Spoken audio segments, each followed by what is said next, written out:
Terima kasih. Assalamualaikum warahmatullahi wabarakatuh. Shalom, Om Swastiastu, Namo Buddhaya, salam kebajikan, salam sejahtera bagi kita semua. Baru saja kami dipanggil Bapak Presiden Republik Indonesia. Beliau menanyakan progres tentang pertanian secara umum, mulai dari pangan, hortikultura, peternakan, dan perkebunan. Yang pertama kami laporkan bahwasanya stok kita per hari ini bulan Juni, itu berada pada sekitar 5,2 juta ton sampai dengan hari ini. Dan itu stok kita aman. Kemudian standing crop kurang lebih 10-11 juta ton, hitungan estimasi kita. Kemudian beras di hotel, rumah, restoran itu kurang lebih 12,5 juta ton. Artinya dengan cadangan ini tiga-tiganya itu bisa 10-11 bulan ke depan. Kalau anggaplah yang terendah adalah 10 bulan ke depan, artinya sampai dengan bulan April. Juli sampai April itu 10 bulan ke depan. Itu cukup, sedangkan bulan Maret itu sudah panen puncak. Jadi dampak El Nino Godzilla sebagaimana disampaikan oleh BMKG, insya Allah itu bisa kita mitigasi risikonya. Kita sudah membangun embung, kemudian irigasi pompa, kemudian sumur dalam, kemudian pompanisasi, optimalisasi lahan, yaitu lahan rawa yang biasanya panen 1 kali jadi 2 kali dan 3 kali. Kemudian cetak sawah kita lanjutkan. Ini semua bisa memitigasi risiko. Sekali lagi, insya Allah untuk pangan aman. Kemudian peternakan, ada ayam, telur, harga telur turun. Harga ayam. Kami mengumpulkan peternak-peternak untuk ayam dan telur. Kami kumpulkan, kami diskusi, kemudian memberikan beberapa solusi. Yang pertama adalah kami langsung telepon kepala BGN. Menyampaikan kalau bisa dalam 1 minggu biasanya konsumsi telur 1 kali, bisa menjadi 3 kali termasuk ayam. Sehingga harga mulai merangkak naik. Dan itu kita sepakati semua. Kemudian hortikultura. Kita melakukan percepatan tanam bawang putih. Kemudian masuk perkebunan, kita hilirisasi.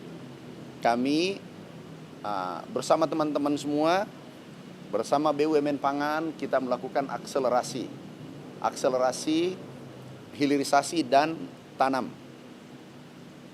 kakao, kopi, menteh, kelapa, dan tebu.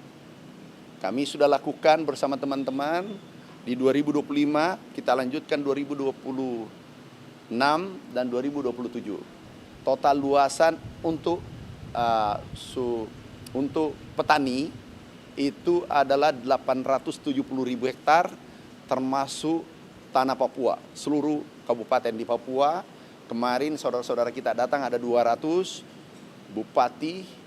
gubernur, bupati, dan petani-petaninya datang beserta kepala dinas. Kami berikan bantuan di sana. Tahun ini 3,2 triliun, tahun lalu 2 triliun, totalnya 5,5 triliun lebih. Kami laporkan Bapak Presiden, beliau mengatakan ini lanjutkan bantuan ini. Ini bantuan langsung ke rakyat. Dan ini bantuan hibah. Traktor, kemudian sawah, bahkan dari beberapa provinsi meminta cetak sawah ditambah. Termasuk Papua Barat dan lain-lain.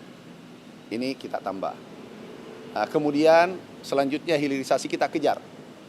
Hilirisasi kelapa, pabriknya sudah terbangun di Maluku Utara 1, insya Allah tahun ini mudah-mudahan selesai 2. Kemudian di Morowali 1 dan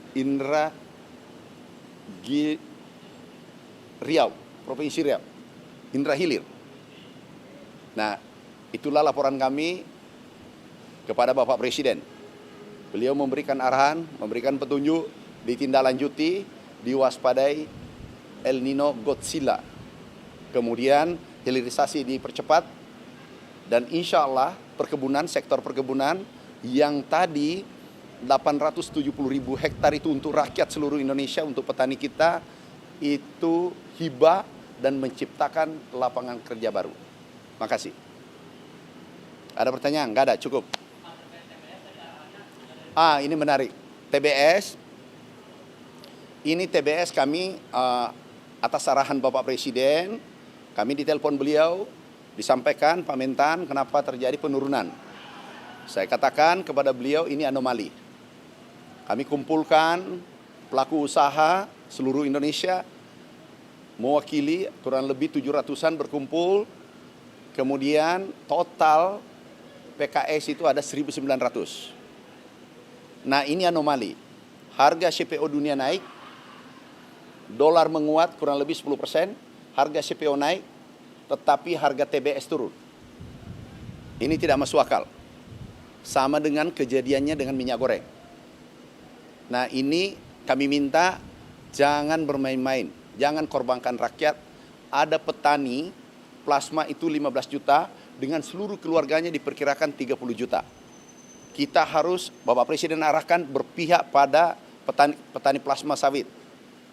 Dari 1.900 ada 274. 274 ini belum menaikkan, minggu lalu belum menaikkan, minggu lalu sekarang sudah menaikkan. Yang masih belum ada kurang lebih 100, kurang lebih 5-10%. 90% sudah kembali seperti semula, tetapi harapan kita ke depan insya Allah dengan DSI ini, satu pintu, itu bisa mengangkat kesejahteraan petani Indonesia dan menghindari ada kebocoran-kebocoran. Nah, itu arahan Bapak Presiden, tindaklanjuti. Alhamdulillah sekarang harga TBS sudah hampir normal, tinggal sedikit lagi. Tapi kami sampaikan yang 274 kami langsung pada hari itu juga kami mengirim surat ke Pak Kapolri bahwa ini harus ditindaklanjuti. Dan langsung tembusan Kapolda di wilayah masing-masing dan Dirkrimsus ditindaklanjuti. Dengan surat itu tinggal 100 lebih yang belum menaikkan harga TBS.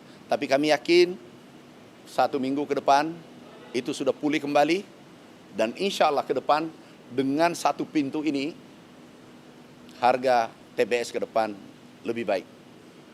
Oke, kasih ya.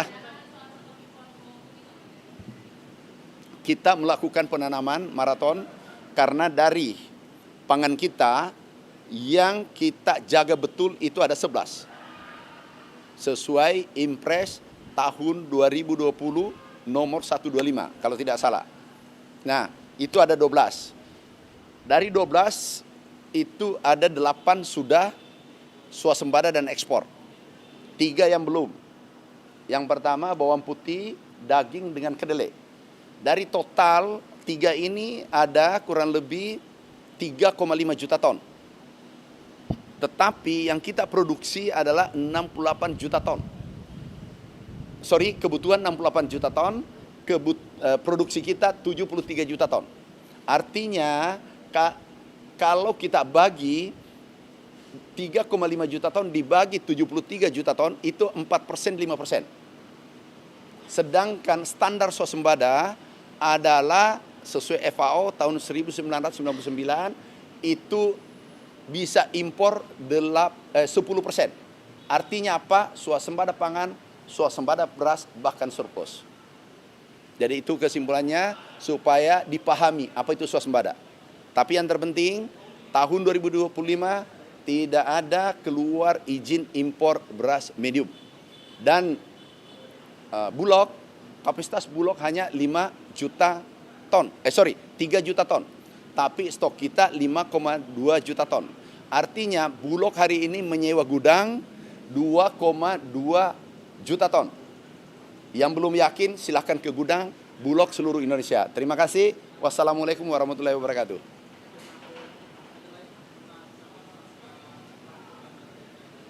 Gimana? Apa? Kedelai? Kenapa tuh? Dekat-dekat sini. Anda supaya ketemu juga. Oke, jadi kami minta, ini Amerika, Iran dan Israel. Dampak ini pasti ada, tetapi dampak positifnya itu kita manfaatkan dengan baik. Contoh, ekspor kita naik.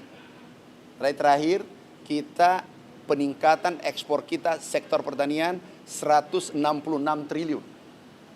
Impor kita turun 41 triliun karena kita tidak impor beras. Oke. Kemudian ada impor katakanlah kedelai kan. Nah, kedelai aku minta kepada pengusaha jangan mengambil keuntungan berlebihan. Kenapa? Anda tolong ada rasa empati, ada rasa peduli pada saudara-saudara kita karena selama ini impor kami tidak persulit. Tetapi kami janji mereka tetapi mereka baik. Kami janji kalau ada yang menaikkan semena-mena, aku pastikan izin impornya tidak keluar untuk tahun berikutnya. Dan itu kami yang tanggung jawab. Jadi kami ingin supaya tenang, pangan tersedia, dan satu lagi, beras bukan lagi penyumbang inflasi utama. Ini sudah 2 tahun berturut-turut. Ini disampaikan oleh Pak Mendagri. Makasih. Wassalamualaikum warahmatullahi wabarakatuh.